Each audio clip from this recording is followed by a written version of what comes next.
We have gone through the various areas of interest, ranging from prevention to infrastructure, to the skills, to the commodities and reagents, to PPEs, that is personal protective equipment, to face masks, to eye shield, to face shields, etc., to quarantine.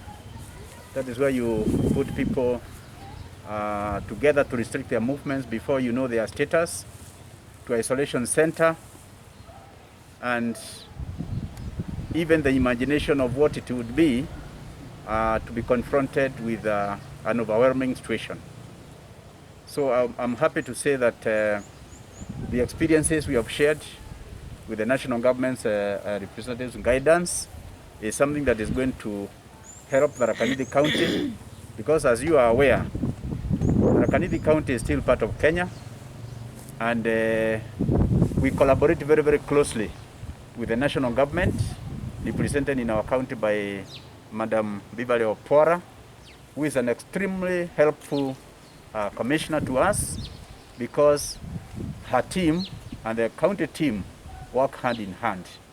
COVID-19 is not a one person or even one government or one department issue. It needs a collaboration on all fronts.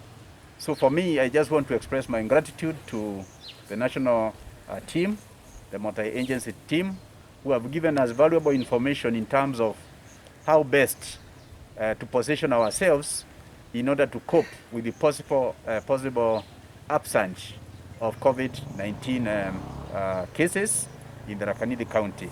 So far, we are happy that our county has not been overwhelmed, but of course, it's always going to be prepared so that we can be able to meet the challenges ahead. We're in a position to state that the county has put in required mechanisms, and we are also in the process of also developing more, because it's not just a one-off issue, it's not a one-off action. We shall continue monitoring how things are going and put up responses according to the recommendations from the World Health Organization and the National Ministry of Health. We have intensive care beds at Chogoria and also at Komarok, and I do have information. Chogoria, I think, had 10 ICU beds, and Komarok had 9.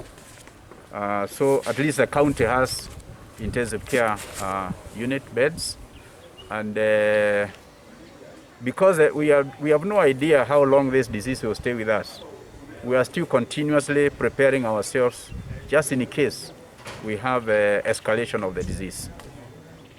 But like I said, in our institutions, we already have 488 beds, and onwards, we are going to create more room, and of course, the skilled workers.